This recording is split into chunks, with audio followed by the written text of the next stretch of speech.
I'm not going to answer that question. Что вы расскажете своим детям после визита в Москву? Самое главное впечатление?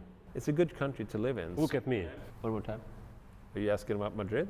Друзья, не пугайтесь, йоба-йоба, это не то, что вы подумали. Du säger när de skulle gå in, vad hette han? Komikern i Sverige som gjorde den där serien. Это он по-шведски, по-моему. Меня зовут Петер. О, Меня зовут? это круто.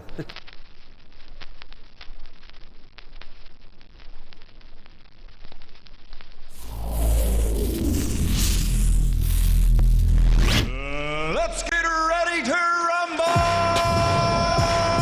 It's a great story. This is superb table hockey from maybe the two best players of the world. Oh, there it is again. This is superb table hockey. Питер, здравствуйте. Первый вопрос у меня. Знаете ли вы какие-то русские слова? Yeah. Nice to meet you too. Well, I know Привет, меня зовут, Дорога, which is road, I think. Дорога? Yeah, and then a couple of bad words. If you miss a pass, Спасибо. Спасибо. Yeah. Uh-huh. I know Dobro jutro. Good morning. That's a few words I know. I know in Swedish two words, так and йоба-йоба. Йоба-йоба, yeah. Okay. Друзья, не пугайтесь, йоба-йоба, это не то, что вы подумали, это по-шведски «давай-давай». Okay. Yeah.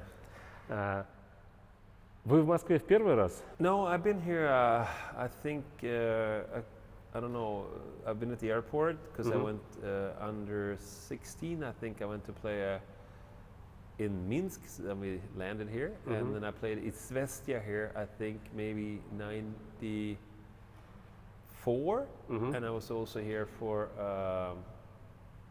pre-World Championship 1992. So I played a couple of times here, but since 94 I have not been here. Что-то уже успели увидеть или пока только пробки? Well, I think a lot of things changed since I was here in 94. Worse traffic, I would say now. It took a long time from the airport, but a few buildings are really nice, and a lot of things is upgraded since I was here last time. I was really looking forward to, before the trip, to come here and see the changes, and everybody speaks good about Moscow, the ones I met and the changes that happened here. So it'd be fun to see. Of course, I'm going to go see the Red Square and a few other things and try some nice restaurants. So it'd be cool to walk around and see the changes has been. На Западе есть расхожий стереотип, что русские люди угрюмые, неприветливые, все пьют водку, а по улицам ходят медведи. Вы достаточно долго поиграли в одной команде с русскими игроками, Валерий Каменский, Алексей Гусаров. Какое впечатление у вас от русских, ну и, возможно, от России? Well, the ones I played with, I have only good words to say about them. Kamensky, I think me and I got pretty close. We played together in the same line, and he was a fantastic human being. And Gusarov is funny. I played also with Kovalenko for 1 year there, and I only have good things to say about the Russians. I never really spent that much time except with those guys, with the Russians, but I have no problem. I think it's fine. The ones, like I said, I played with, I got along great with, so all good. Что вы расскажете своим детям после визита в Москву? Самое главное впечатление? Yeah, we live in Switzerland nowadays, so we all go back to Switzerland. No, I think it's, we've been here only 36 hours so far, but I think I go back and say they're going to bring them one day to see Moscow. So, like I said, I only had good things about to say, the ones I met, and been here at the Russian Hall of Fame today. It was great. Everybody was so nice to me. So yeah, I like to bring the kids here. Maybe go see a Spartak Moscow game. I think Kamensky works for them, so maybe he can get me some tickets. Okay. Ну, мы с вами ходили вместе, я видел, что вас не узнают на улицах в Москве. А как ситуация с этим обстоит в Швеции, ну или, допустим, в Швейцарии, где вы сейчас живете? Вас узнают на улицах? I would say in Sweden, yeah, a few people recognize me. I think I played the highest level in Sweden for like 22 years, and hockey is pretty big there. And then I done a few TV shows afterwards, competing and some night shows and stuff like that, TV shows. So yeah, it's a little harder to walk around in Sweden. I don't think in Russia nobody would recognize me that. And in Switzerland, I think they know my name, but they don't know how I look. You know, maybe if they heard about hockey, they probably heard my name maybe once if they're in hockey. But when I walk around in Zug, they don't recognize me there. So it's pretty good to be outside Sweden, I would say,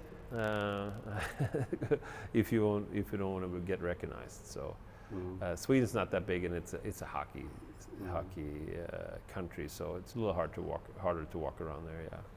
А напрягает повышенное внимание, то есть когда люди постоянно подходят фотографироваться, взять автограф, или вы привыкли к этой публичности? Yeah, I think it's. I don't have any problems with it. It's depends who it is. If it's a little kid, yeah, I like it. Now the kids don't recognize me that because I'm too old and they never see me play. But then the parents tell, the little kid, that's Peter Forssberg. He used to be a good hockey player, and they come up and take a photo. But just, I have no problem. I think it's they recognize me because I think they thought I did something good.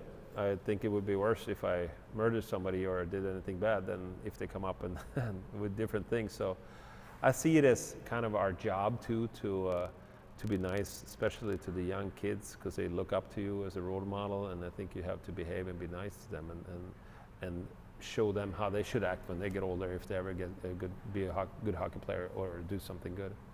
Вы сказали, что вы живете в Швейцарии. Почему именно Швейцария, и не было ли остаться мысли в США после завершения карьеры? Well, I moved back to Sweden after my career. I retired 2011, moved back. We had the first kid 2012, and another one 14, and then 16, and we also bought into a shoe brand in 2015. It's a Swiss shoe brand, and my fiance works with that, so we decided to move closer to the head office for the shoe company. And for me, I think it was good, not too many people recognize me. I think it's great for the kids to learn English in school, to live somewhere else. And it's a really safe and nice country. It's fantastic views. I get up in the morning, I think it's like a postcard. It's also close to everything. Switzerland is in the middle of everything, so you can take a short flight. You're anywhere. You can drive to Milano. You can drive to Munich. It's like a 3.5 hour drive. It's a good country to live in. So we go everywhere. We travel a lot. Go back to Sweden maybe once a week or every other week, in the U.S. here. So I think it's a good country for us to be in. It's and to be honest, it's very safe too, I would say. Yeah. I think it's. And people are nice, so we enjoy it, and a little longer summers than in Sweden too, which is it's a lot of plus. We really enjoy it. Everything works in Switzerland. The trains are on time, so it's good. Не так давно, меньше года назад, насколько я успел посмотреть, вы завели страницу в Инстаграм. Чья это была идея, и сами ли вы его ведете? Yeah, no, it's me taking the photos and putting it out there. So it's just, I don't know. It's good for all our brands we're doing. I think a few people want to see what you're doing nowadays. I'm not that active on Instagram. My fiance is all day, every day, doing things, posting, and I think it's just good, and especially sometimes they want to come out and say something by yourself. I mean, I'm not saying the newspapers are always lying, but it's just a way to have a communication right to the people saying what you want to say. So it's a little both, but I'm not every day. It could be a week before I post something, But I wanted to post from yesterday from Larionov restaurant though. Yeah. It was good. Yeah. It's like I was there in Moscow and I was at the restaurant. Yeah. У вас, несмотря на то, что меньше года назад, уже более 50 тысяч подписчиков. У вашей жены Николь 15 тысяч подписчиков, хотя Инстаграм она ведет достаточно давно. У вас нет соревнования на эту тему, у кого больше, и не обидно ли ей, что у вас их больше подписчиков? No, I think she's gaining more all the time now lately. And she enjoys doing it. She sees it also a chance to motivate young entrepreneurs, especially females in Sweden, all over the world, and I think she does a good job, especially, and she's good at fashion too. So, no, we don't have a competition. I don't think so, at least. She doesn't say anything, but she uses it as a tool in her work. For me, it's just more fun. I don't see it like she does it, but I don't want to be surprised if she passes me here soon. So, unless I pick it up, she's gonna have the advantage in the family here soon.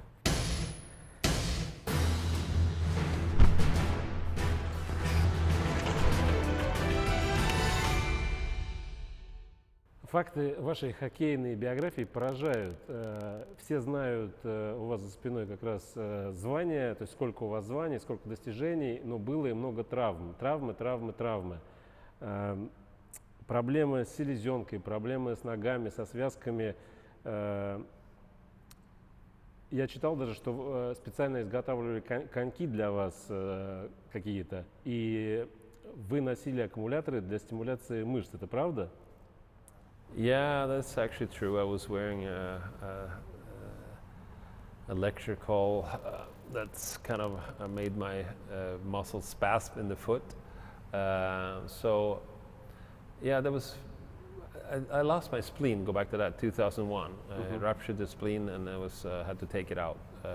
I was almost dying. I think it was almost 2 liters of blood when they opened me up. So, but then I have no problem after that. It's gone, and I function well after that. So no problem. But I had the foot problem. It started maybe 2003, and the foot didn't act like it should. And after that, I couldn't really play good hockey, I would say. I had maybe 7 or 8 surgeries, and I tried everything: special skates. Electrical stuff, so the foot was just stand so it could move, and I did kind of everything. Went around, saw doctors in most cities in the States and in Sweden and everything, but never got it to work. So that's kind of why I retired in 2011. So many surgeries and never got it to work again. А если бы можно было вернуться в прошлое, вы бы повторили свой путь хоккеиста, несмотря на все эти травмы, или занялись бы чем-то другим? Absolutely, 100%. Yeah, I think I had 21 surgeries and a few other things, but actually I can. The good thing about having a lot of injuries, I didn't play too many games. so I don't have any long-term injuries. I can get up in the morning, I can go for a run after 5 minutes. I don't have a back problem. My knees are fine. I do TV shows back home in Sweden, competing in physical stuff. So my body is actually working fine. So I wouldn't change it, even if it was a few times. It was a good thing I survived, especially the spleen thing. But on the other hand, like, what could I have done? It's other people have it worse than me. Had a great career. I got to win a lot of tournaments, and I have a lot of friends from hockey. So no, I would not change one bit of it. No. I understand you. Yeah. Okay. Как вы относитесь к тому, что тот самый знаменитый буллит на Олимпиаде 1994 года в Лиллехаммере теперь называют голом Форсберга? Я даже видел в интернете подборку десятка голов Форсберга, где разные игроки, в том числе ваш земляк Henrik Zetterberg, забивает похожий гол. Peter, Modo, Quebec. Han gör lite OL-floka rörelser, hämtar då fart. Hirsch möter honom i målet. Där tar Forsberg pucken. Han utmanar Hirsch, kommer lite grann från höger och så gör han en dragning och så skjuter han. I mål! Oj! Ett Kenta Nilsson-mål! Han gör ett Kenta Nilsson-mål! Nilsson-mål, killen! Det är fullständigt otroligt! Han lägger pucken på ena sidan om Corey Hirsch. Han kastar sig efter, lägger tillbaka in i banan och gör ett Kenta Nilsson-mål. Nu är det glädje i svensklaget, Mats. Ni skulle sett Mats Näslunds min när han gjorde den där dragningen in. Well, yeah, but I stole it in the first place. Kent Nilsson did it 5 years earlier, and so I kind of just did what he did earlier, and poor him. And it would be the Kent Nilsson movie if I didn't do it in the Olympics, and we ended up winning with that shot. So yeah, there was when I saw it, '89, and I started practicing in when I was skating by myself or in practices, and actually a good move, especially for a guy that I'm such a bad shooter and bad on breakaways. So that move was good for me. I didn't have to get the puck up in the air. I could just score off the ice. So, but it's kind of funny that it's called that.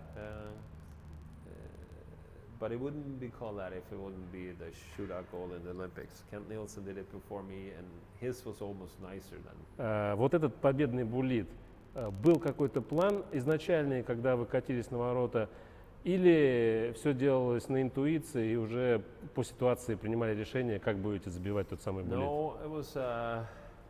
It felt like it was a long shootout that was going on. You know, first was around 5. Both teams did 5.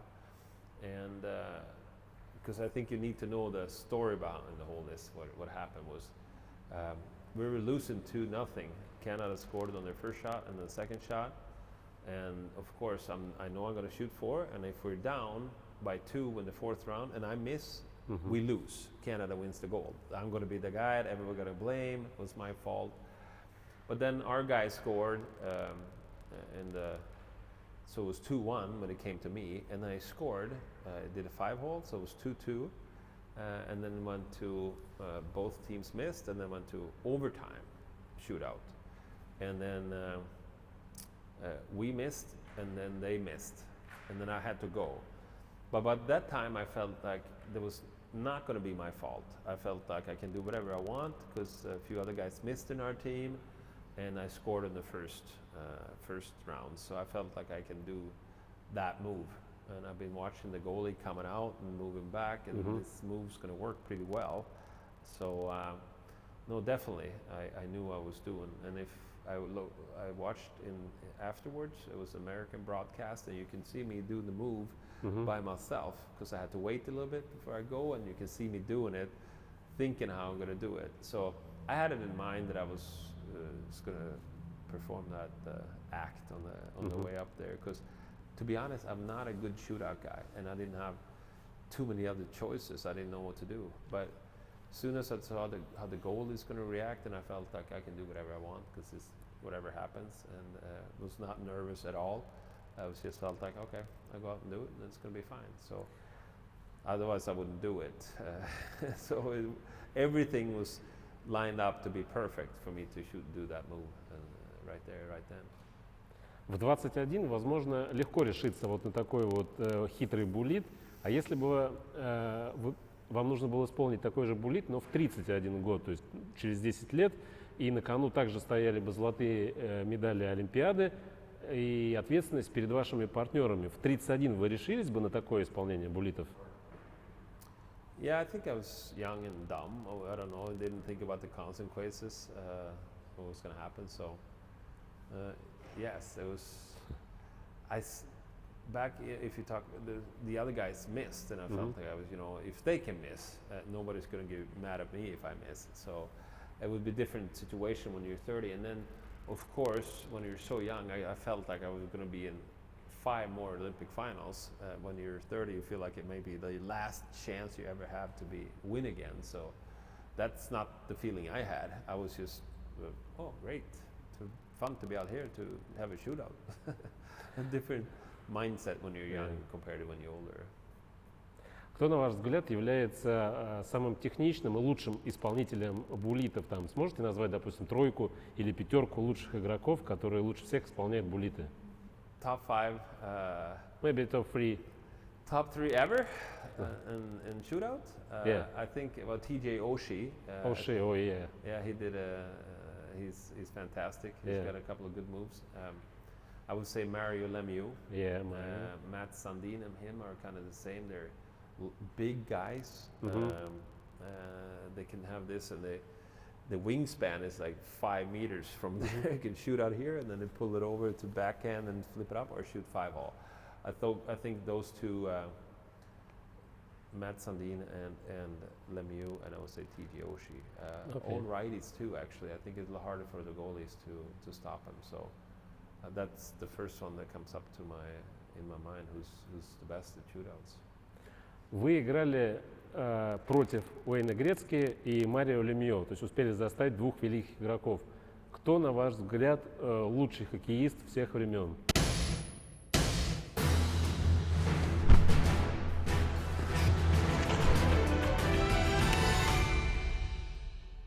I think when I played against them, because I came a little later of their careers, I think Lemieux was better then. But before, if you look at all the points, Gretzky had 215 points one year, so scored 92 goals.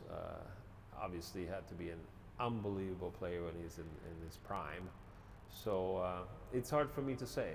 Lemieux, he came back, I think it was 95, 96, and we played against him 6-6 at home in Colorado. He had 6 points. He scored from behind the net. He scored points. He was just he was a big guy, long reach, saw the game, fantastic, strong hands. But I guess since Gretzky has all the records, but he was healthier too than Mario.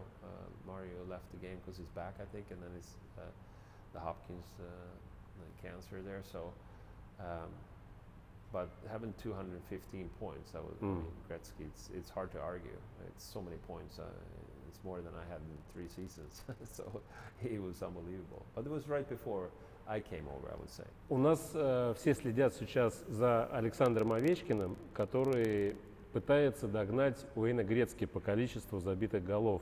Как вы думаете, удастся Овечкину догнать и побить рекорд Грецки?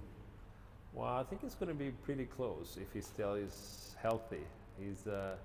He keeps on scoring, and still looks like he loves scoring goals. So if he bodies his body, lets him play for a few more years, he has a chance. He plays in a good team. He plays with Bäckström there that feeds him a lot, and Karlsson that plays on D there. So, and he still has an unbelievable shot. And so, we'll see if there's anybody that has a chance. Right now, yeah, it's definitely has a shot. Depends how long he want to play. Depends on himself. He wants to stay in shape and wants to keep on scoring goals. I think he's got a little shot actually. Yeah. Что вам больше по душе? Силовой стиль Овечкина, который, возможно, похож на ваш, или техничный, умный Никита Кучеров? Well, I like them both. I don't. I would say I was more like a Kucherov and the setup plays, and but you need both to win games. You can't argue. I like watching Ovechkin. You know, he's physical sometimes, and he shoots the puck, and he's got this fire in him all the time. And then Kucherov, his passes between the skate and the stick and the things he does. Yeah, it's the shootout moves. He doesn't even touch the puck. I mean, he's a clever guy, and I enjoy watching them both play. Kucherov's season last year, unbelievable. So many. And I was watching a few games because I go down in Tampa area a couple of times a year, and then the moves he makes and how many power play passes between skates and everywhere, and doesn't miss one. It's fun to see. So, but I don't want to compare. I like them both, and you need them both to win. Если бы нужно было выбирать, что бы вы предпочли, победа на Олимпиаде или выигрыш Кубка Стэнли? No, both. I want to win both. Okay. It's different times. Sometimes you play it throughout the year and you want to win the Stanley Cup, and I want to win the Olympics. I can't win them both at the same time, so I can compete and try to win them different times. I don't really. It's a little different. The Stanley Cup you play for 9 months for the city and for the teammates you're playing with, and a little bit yourself too, of course. And then Olympics and you play for your country. It's a little different, I would say. But both great. It's why would I choose? I had the chance to win both.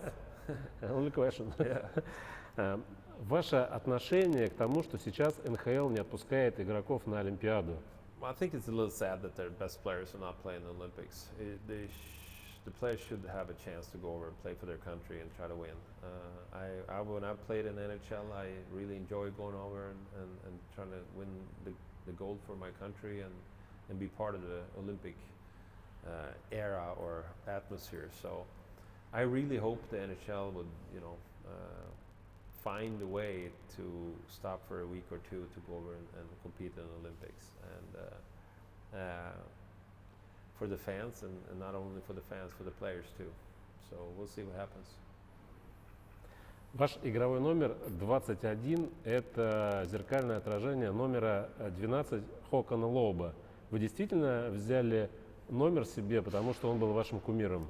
Yeah, Håkan Loob he was my idol growing up. I watched him when I was, I would say, 11, 12, 13 years old before he went to Calgary. He played in one team in Sweden and went to the finals. And yeah, he had really good skills. He was there when the team needed him and scored some great goals. So yeah, I would say he's my hockey idol. My biggest idol was Gary Lineker. He was a soccer player for England and Tottenham. He's my biggest idol, but in hockey I had Håkan Loob, yes. Вопрос от одного из наших болельщиков. Как вы считаете, была ли у вас звездная болезнь? I don't know.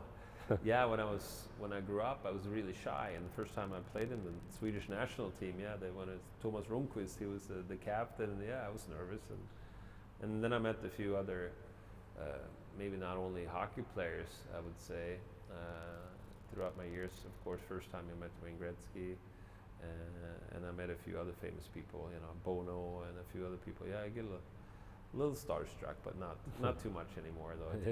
It's okay nowadays. Нарушали ли вы когда-нибудь спортивный режим, будучи игроком? Пиво или, может быть, что-то покрепче?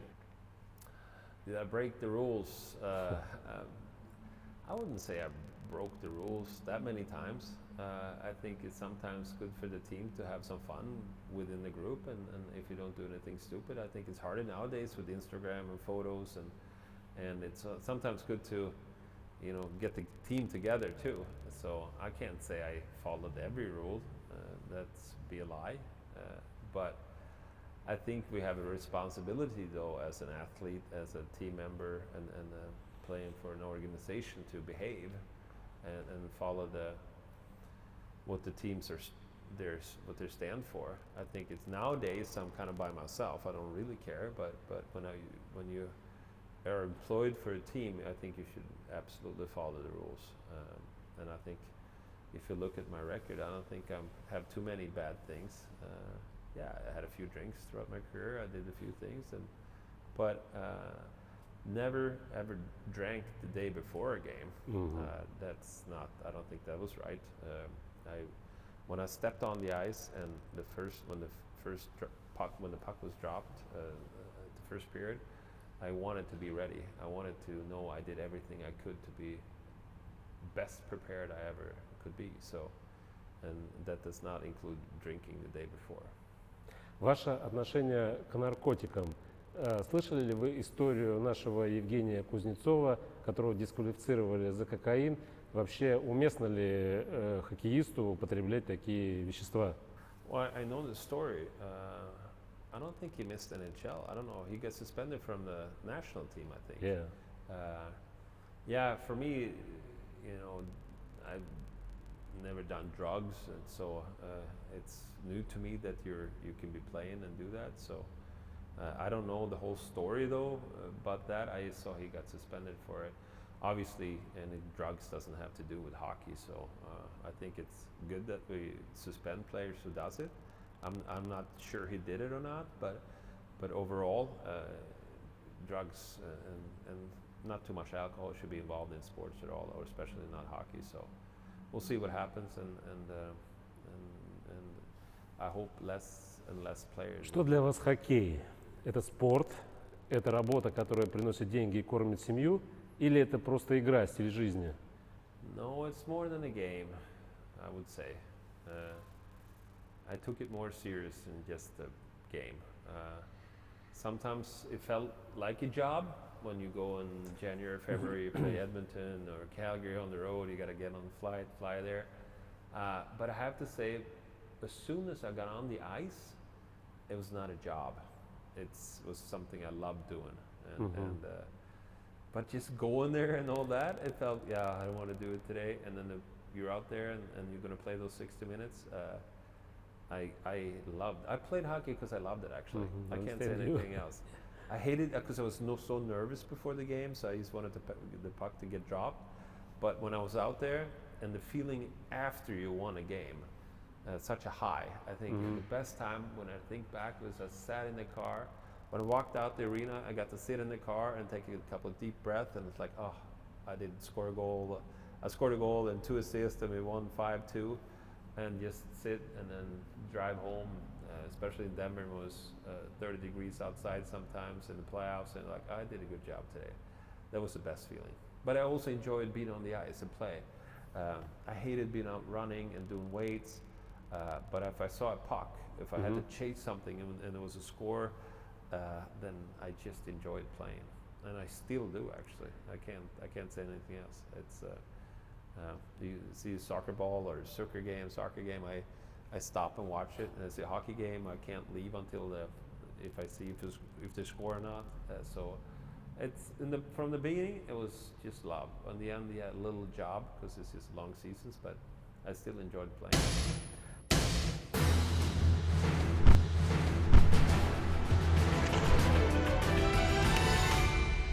Буквально в 2 словах, чем занимается сейчас Петер Форсберг после хоккея? Well, we do a few things.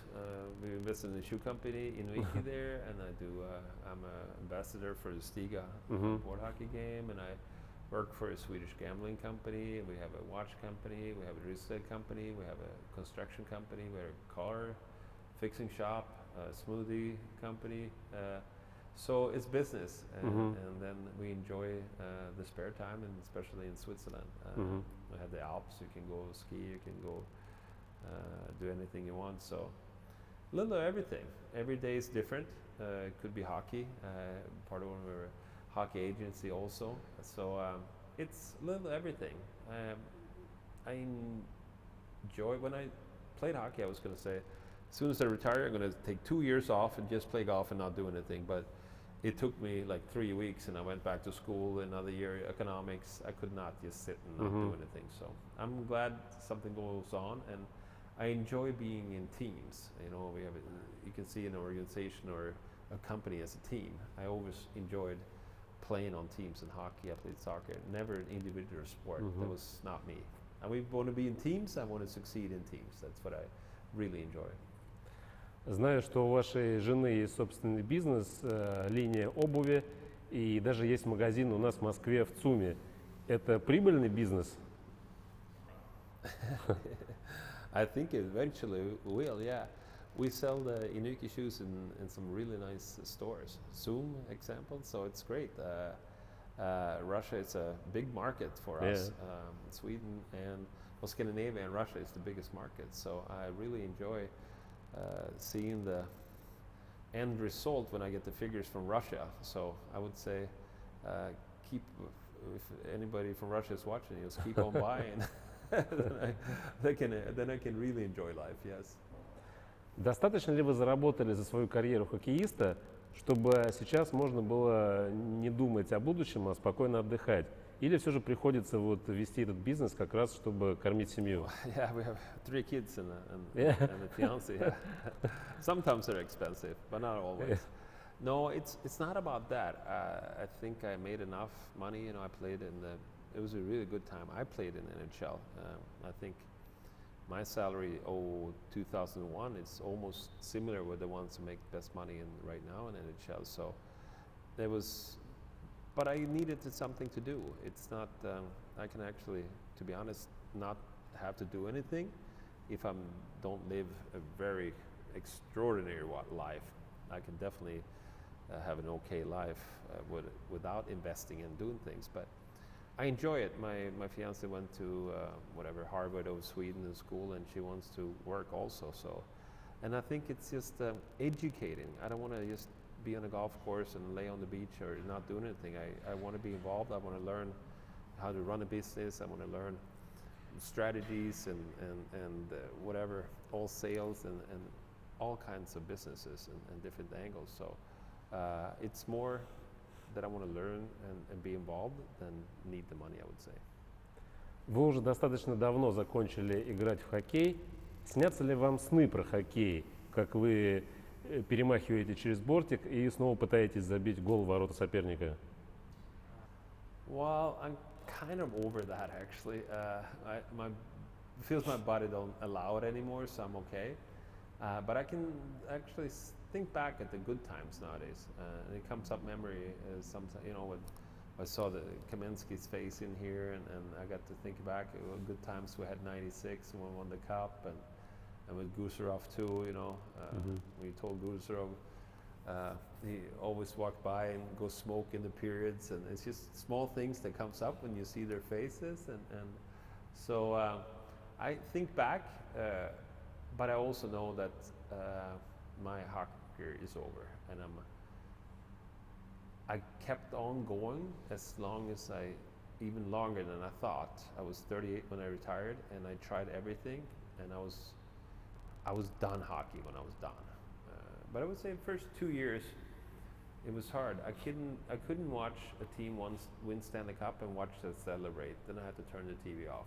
It kind of hurt because I felt like I wanted to be on the ice. But now it's been 8-9 years, and I'm fine. Now it's like, okay, it's not, they don't compete with me. I'm fine. I'm happy for the guys who wins. Now last part about table hockey.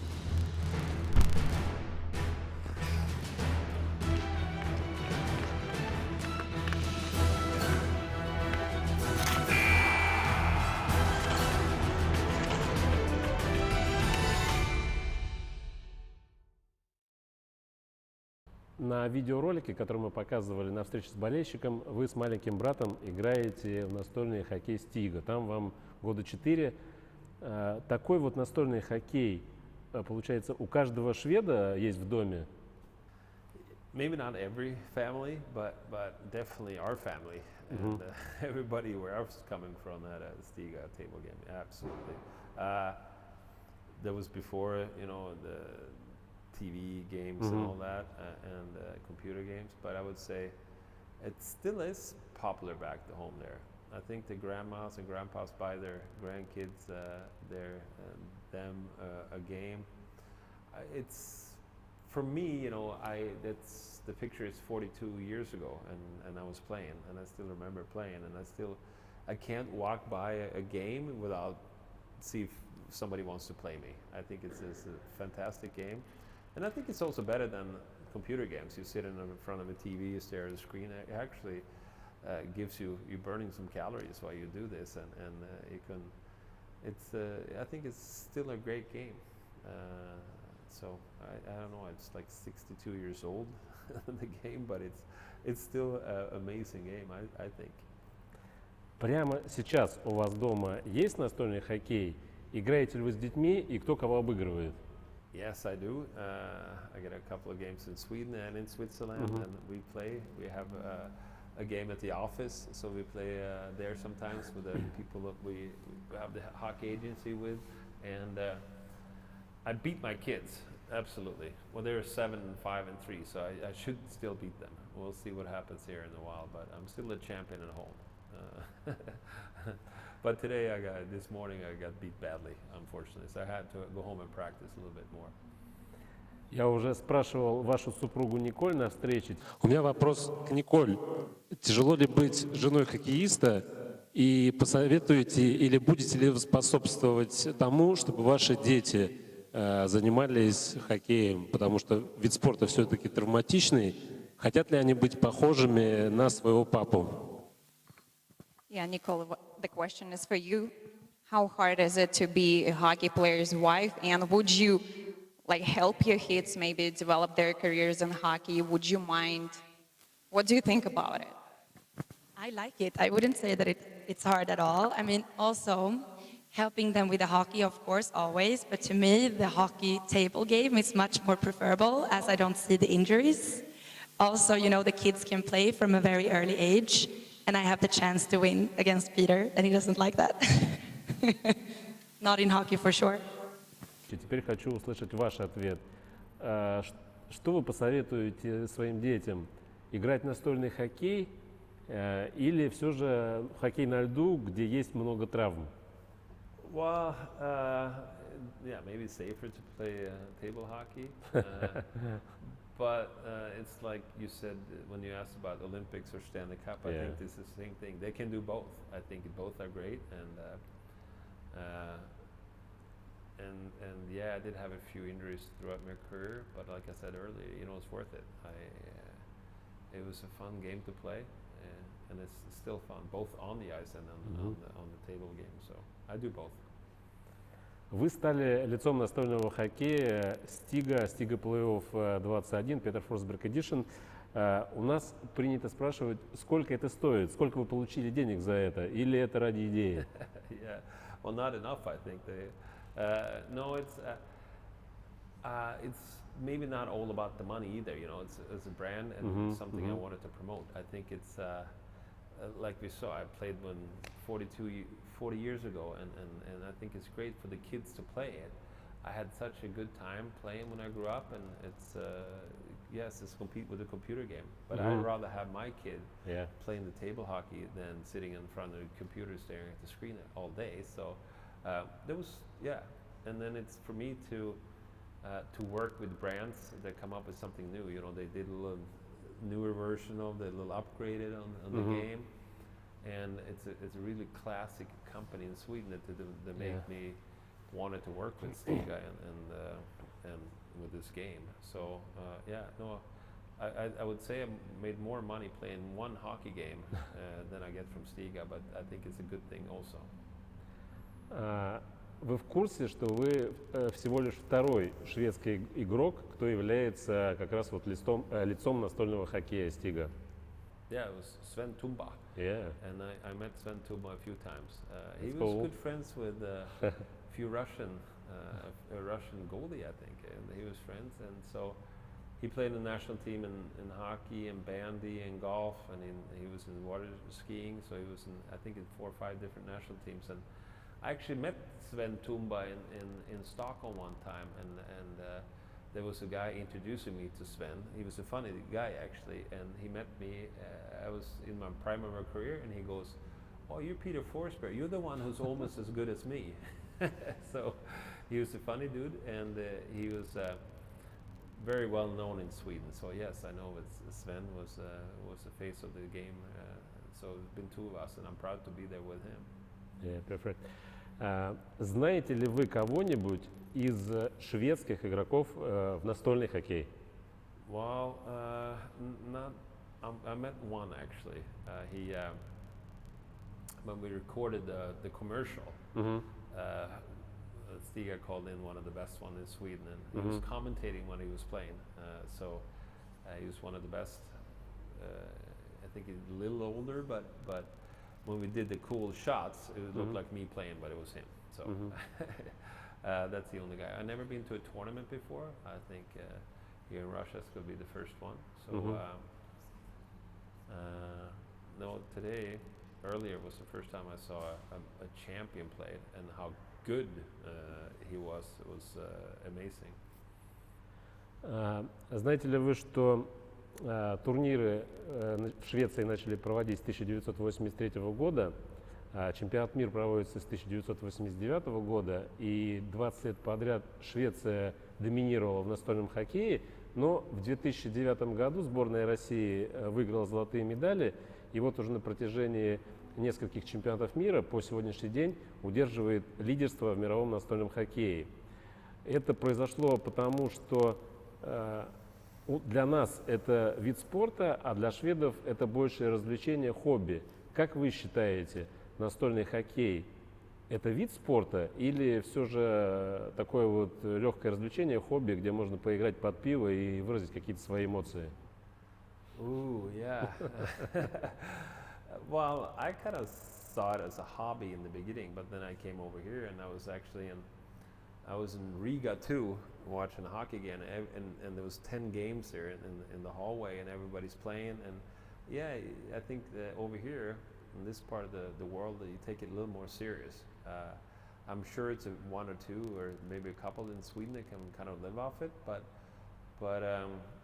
like you said, if you look at the medals in the last 10 years, Russia's taken over, and it's a sign that you can probably play more and it could dedicate more hours to practice. But if you play it, I was playing this morning for 15 minutes. It's exhausting to play. I was sweating after 15 minutes. So why wouldn't you be able to call it the sport? And I think it's also great, a little bit of education to real hockey. You know, this is how it looks, and then how you score and what you use for tools. No, I see it. I think it's funny, and when I played this morning, and obviously you won the World Championship 5 times, and you're unbelievable good players. I was actually shocked how good he was this morning. So obviously you take it as a sport, otherwise you wouldn't be this good. На встрече вы сыграли в настольный хоккей с нашим чемпионом Алексеем Захаровым. Кратный чемпион мира по настольному хоккею Алексей Захаров. Центр, пас, похоже немножко на настоящий хоккей, но только все, конечно, гораздо быстрее. Здесь очень... Итак, удален вратарь за грубую игру. Как помнится,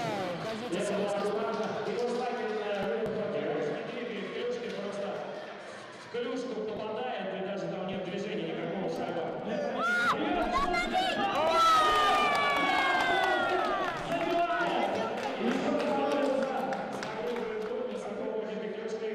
Центральный подающий удален, и теперь у Алексея действительно очень сложная задача. Вот это да!